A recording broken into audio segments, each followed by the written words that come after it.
اما بعد فاعوذ باللہ من الشیطان الرجیم بسم اللہ الرحمن الرحیم رب اشرح لی صدری ویسر لی امری واحلل عقدۃ من لسانی یفقہوا قولی۔ رجب کا مہینہ اور ہمارے معاشرے میں پائے جانے والی عبادات۔ رجب کے مہینے میں عموماً 3 کام کیے جاتے ہیں۔ ایک تو 27ویں کی رات کو جاگا جاتا ہے، پھر اگلے دن روزہ رکھا جاتا ہے، رات کو جاگ کر عبادت کی جاتی ہے، اور اس کی وجہ یہ بتائی جاتی ہے کہ اس رات حضور اکرم صلی اللہ علیہ وسلم معراج پر تشریف لے گئے، اور روزہ اسی مناسبت سے ایک فضیلت کا کام سمجھ کر رکھا جاتا ہے۔ تیسری چیز جو اس مہینے میں عام ہے وہ کونڈے کرنا ہے، جن کو امام جعفر رحمت اللہ علیہ کے نام سے منسوب کیا جاتا ہے۔ آج ہم ان تینوں چیزوں کا جائزہ لیں گے کہ ان کی حقیقت کیا ہے اور اس بارے میں ہمارا طرز عمل کیا ہونا چاہیے۔ رات کی عبادت، دن کا روزہ شب معراج کی نسبت سے، اور 22 رجب کو کونڈے کرنا امام جعفر کی نسبت سے۔ ان چیزوں کا جائزہ لینے سے پہلے یہ بات ہم اپنے ذہن میں پھر سے دہرا لیں کہ دین دراصل وہ دین ہے جو اللہ سبحانہ وتعالی نے ہم کو دیا ہے، جو محمد صلی اللہ علیہ وسلم کے ذریعے ہم تک پہنچایا گیا۔ قرآن پاک اس کے بارے میں فرماتا ہے، اليوم اکملت لکم دینکم واتممت علیکم نعمتی وردیت لکم الاسلام دینا۔ آج میں نے تمہارے لیے اپنا دین مکمل کر دیا، تم پر اپنی نعمت کو تمام کر دیا، اور تمہارے لیے دین اسلام کو پسند کر لیا۔ اس سے یہ بات پتہ چلتی ہے کہ دین نبی اکرم صلی اللہ علیہ وسلم کے زمانے میں ہی مکمل ہو گیا تھا۔ عبادت کے نام پر کیا کرنا چاہیے اور کیا نہیں کرنا چاہیے، اس کا سورس یا تو اللہ کی کتاب ہے یا پھر حضور اکرم صلی اللہ علیہ وسلم کی سنت ہے، کیونکہ جب ایک مسلمان ہوتا ہے تو جو کلمہ وہ پڑھتا ہے وہ لا الہ الا اللہ اور محمد رسول اللہ ہے۔ دین کے نام پر جو کام بھی ہم کریں گے اس کی اتھارٹی انہی 2 ہستیوں کی طرف سے ملنی چاہیے۔ ان کے بعد کسی انسان کو یہ حق حاصل نہیں، خواہ وہ کتنا بھی بڑا عالم کیوں نہ ہو، کتنا بھی ذہین کیوں نہ ہو، کتنا بھی سمجھدار کیوں نہ ہو، کہ وہ دین کے نام پر کوئی اور چیز انٹروڈیوس کرائے، کسی اور چیز کو رواج دے۔ اگر یہ حق دے دیا جائے تو دین میں طرح طرح کی نئی باتیں شامل ہو جائیں جو اصل دین کی جگہ لے لیں گی، اور دین کے نام پر بہت سا انتشار، اختلاف اور باہم عداوت جنم لے گی۔ یہ 3 عبادات، رات کا جاگنا، دن کا روزہ، اور اس کے بعد 22 رجب کو امام جعفر صادق کے نام پر کچھ پکانا اور دینا، یہ تمام چیزیں حضور صلی اللہ علیہ وسلم کے دور میں موجود نہیں تھی۔ 27 رجب کی رات، جسے عموماً شب معراج کہا جاتا ہے، اس میں آپ صلی اللہ علیہ وسلم کو اگر معراج نصیب ہوئی، اگر کا لفظ میں اس لیے بول رہی ہوں کہ اس تاریخ میں بھی اختلاف ہے، سال میں بھی اختلاف ہے، اس کا ذکر میں بعد میں کروں گی۔ اگر آپ کو معراج نصیب ہوئی بھی اس رات میں، تو آپ صلی اللہ علیہ وسلم نے اسی رات جو مخصوص عبادت کی، اس کے بعد کبھی بھی ہر سال 27 رجب کو کوئی خاص عبادت نہیں کی، نہ ہی صحابہ کرام نے کبھی 27 رجب کی رات کو کوئی شب بیداری کی یا اس کی کوئی فضیلت بتائی۔ اسی طرح جہاں تک روزے کا تعلق ہے تو روزہ بھی سنت سے ثابت نہیں ہے، بلکہ اس کے برعکس روزے کے بارے میں کچھ روایات ایسی ملتی ہیں کہ جس میں روزے سے منع کیا گیا۔ مصنف ابن ابی شیبہ کی روایت ہے، حضرت زید بن اسلم رضی اللہ تعالی عنہ سے روایت ہے کہ رسول اللہ صلی اللہ علیہ وسلم سے رجب کے روزے کے بارے میں پوچھا گیا تو آپ نے فرمایا شعبان کے روزوں سے آپ بے خبر ہیں، یعنی رجب میں نہیں، اصل میں شعبان میں روزے رکھے جائیں گے۔ حضرت ابن عباس سے روایت ہے کہ رسول اللہ صلی اللہ علیہ وسلم نے رجب کا روزہ رکھنے سے منع فرمایا، یہ ابن ماجہ کی روایت ہے۔ آپ نے کیوں منع کیا؟ اس لیے کہ یہ روزہ اسلام سے قبل رکھا جاتا تھا۔ دور جاہلیت میں رجب کے مہینے کی تعظیم کی جاتی تھی، عزت افزائی کی جاتی، اس لیے آپ نے اس رسم کو ختم کرنے کے لیے یا اس کے اتباع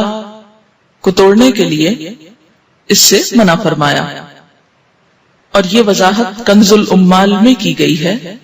صفحہ 49 جلد 8۔ تو اس سے کیا پتہ چلتا ہے کہ اس رات میں شب بیداری اور اس دن میں روزے کی کوئی حقیقت نہیں۔ اسی طرح جہاں تک امام جعفر کے نام پر جو کنڈے دیے جاتے ہیں، تو بات یہ ہے کہ یہ تاریخ نہ تو امام جعفر رحمت اللہ علیہ کی پیدائش کی ہے اور نہ ہی آپ کی وفات کی ہے، لہذا ان کی طرف اس کی نسبت کا کوئی ثبوت ہی نہیں ملتا یا جواز ہی نہیں ملتا۔ امام جعفر رحمت اللہ علیہ کی ولادت ایک روایت کے مطابق 8 رمضان 80 ہجری میں ہوئی، یا 83 ہجری کی روایت بھی موجود ہے، 83 یا 80، اور وفات شوال کے مہینے میں 148 ہجری میں ہوئی۔ اس لیے نہ تو ہم یہ کہہ سکتے ہیں کہ آپ کی پیدائش کی خوشی میں یہ ہو رہا ہے، اور نہ ہی یہ کہہ سکتے ہیں کہ آپ کی وفات کے ضمن میں یہ کوئی کام ہو رہا ہے، اگرچہ اصلاً ہی کسی کی پیدائش یا کسی کی وفات پر کچھ کھانا پکانا یا مخصوص کھانے پکانا اسلام کی روح کے مطابق ہی نہیں۔ اسلام میں صدقہ خیرات کا جو تصور ہے وہ یہ کہ انسان جب اپنے پاس کچھ مال پائے یا کسی ضرورت مند کو دیکھے تو وہ صدقہ خیرات کرے۔ اسی طرح اسلام نے صدقہ خیرات کی کچھ مخصوص شکلیں نہیں بتائیں کہ وہ حلوہ ہو یا کھیر ہو یا پوریاں ہو یا چاول ہو یا دیگ ہو یا بریانی ہو یا کوفتے ہو، نہیں، اس لیے کہ اسلام ایسی کسی تکلیف میں انسان کو نہیں ڈالتا جو انسان کے لیے نبھانا مشکل کا سبب ہو یا مشکل پیدا کرے۔ ہم دیکھتے ہیں کہ اسلام ایک یونیورسل ریلیجن ہے، وہ کسی خاص کلچر کی پیداوار نہیں، یا کسی خاص کلچر کے لیے نہیں، کسی خاص ملک یا علاقے کے لیے نہیں، ہر زمانے، ہر دور اور ہر علاقے کے لوگوں کے لیے ہے، اور اس میں ایسے احکامات ہیں کہ جو ہر علاقے کے لوگ سہولت کے ساتھ کر سکیں۔ کئی معاشرے ایسے ہیں کہ جہاں کھیر پکائی ہی نہیں جاتی یا پوریاں بنانے کا طریقہ ہی نہیں آتا، یا کئی لوگ پوریاں بنانا جانتے ہی نہیں، تو کیا ایسے لوگ پھر اس عبادت سے محروم رہیں گے کہ جو ایک مخصوص کھانا نہ پکا سکتے ہوں؟ اس لیے جتنی بھی من گھڑت چیزیں دین میں داخل کی گئیں، ان سب کے پیچھے اسی قسم کی باتیں آپ کو ملیں گی۔ کنڈوں کی رسم کے بارے میں ایک روایت کے مطابق اس کی ابتدا 1906 میں امیر مینائی کے خاندان سے ہوئی اور امام جعفر کے نام پر شروع ہوئی، اور یہ امیر مینائی کا خاندان جیسے کہ آپ جانتے ہیں کہ لکھنؤ سے یا ہندوستان سے تعلق رکھتا ہے، تو اس رسم کی تو ابتدا بھی عرب سے نہیں ہوئی، یا جہاں اسلام کا اوریجن ہے وہاں سے نہیں آئی، تو اس کو اسلام یا دین کا حصہ یا نیکی یا عبادت آپ کیسے قرار دے سکتے ہیں؟ اگر آپ کو کسی کو بھی روح کو ثواب پہنچانا ہے، ان کے لیے صدقہ خیرات کرنا ہے، تو کوئی دن مقرر کرنے کی ضرورت نہیں، جب آپ کا دل چاہے اور جہاں آپ کا دل چاہے، جہاں آپ ضرورت سمجھیں وہاں آپ کر لیں، اور صرف چند مخصوص اشخاص کے لیے ہی نہیں، اس سے زیادہ کے لیے بھی آپ کر سکتے ہیں۔ پھر اسی طرح شب معراج، جس کا تعلق حضور صلی اللہ علیہ وسلم کے آسمان پہ جانے سے ہے،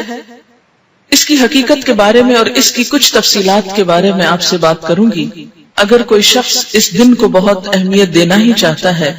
تو وہ بھی اپنے عمل پر غور کرے۔ ہم دیکھتے ہیں کہ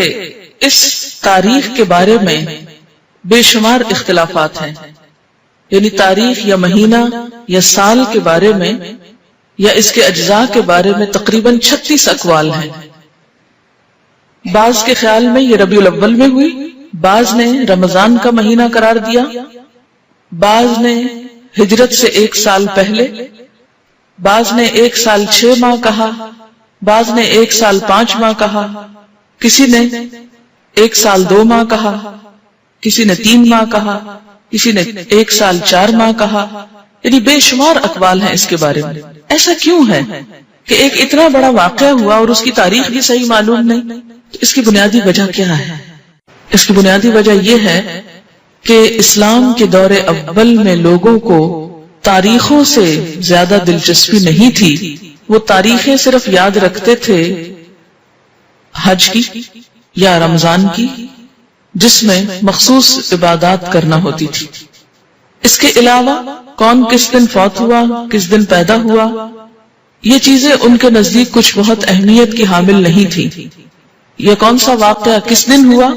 وہ واقعے کو تو دیکھتے تھے، اس کی روح کو تو دیکھتے، لیکن اس کی تاریخ ان کے نزدیک ایک غیر اہم چیز تھی، کیونکہ ان کے ہاں دن منانے کا رواج ہی نہیں تھا۔ صحابہ کرام کے اندر ہمارے معاشرے کی طرح دن منانا، اینیورسریز اور اسی طرح برسی اور ولادت کے دن، یہ تمام چیزیں اس کلچر کا حصہ نہیں تھی، یعنی اسلامی کلچر کا بیسیکلی۔ اسلام میں جو اہم دن ہیں جیسے عیدیں ہیں یا مہینے ہیں، رمضان اور حج کا مہینہ ہے، یا اسی طرح کچھ اور مہینوں کی فضیلت ہے جیسے محرم کے روزوں کی فضیلت ہے، یا ذوالحج کے ابتدائی عشرے کے روزوں کی فضیلت ہے، یا شعبان کے روزوں کی فضیلت ہے، یا ہر مہینے 3 دن ایام 20 کے روزے کی بات آئی ہے۔ یہ دن تو شریعت نے خود مقرر کر دیے، لیکن اس کے علاوہ باقی چیزیں بعد کے دور میں پیدا ہوئیں، ان کو دین کا حصہ بنا لینا اور ان کے اوپر اس طرح پابندی سے عمل کرنا جیسے نماز کی پابندی کی جاتی ہے، تو یہ دین میں نئی روایات پیدا کرنے کے برابر ہوگا۔ اگر ہم ایک مشہور روایت کے مطابق مان ہی لیں کہ یہ رات معراج کی رات ہے، تو آئیے دیکھتے ہیں کہ معراج کی رات میں آپ صلی اللہ علیہ وسلم کو کیا کچھ دکھایا گیا۔ آپ نے بنیادی طور پر اچھے اور برے کام کرنے والوں کے انجام دیکھے۔ تو احادیث کی کتابوں میں معراج کے بارے میں جو کچھ ملتا ہے اس کی تفصیل آپ کے سامنے رکھوں گی تاکہ اس سے ہم کچھ سبق لیں، کیونکہ وہ ایک سبق آموز واقعہ ہے، اور ان اعمال سے بچیں جن پر سزا آپ صلی اللہ علیہ وسلم نے دیکھی اپنی آنکھوں سے، اور وہ کام کریں جن پر جزا آپ صلی اللہ علیہ وسلم نے اپنی آنکھوں سے دیکھی۔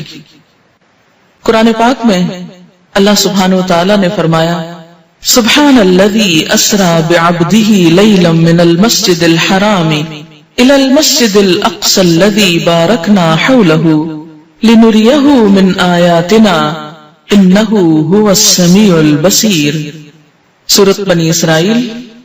پاک ہے وہ خدا جو اپنے بندے کو رات ہی رات مسجد حرام سے مسجد اقصی تک لے گیا،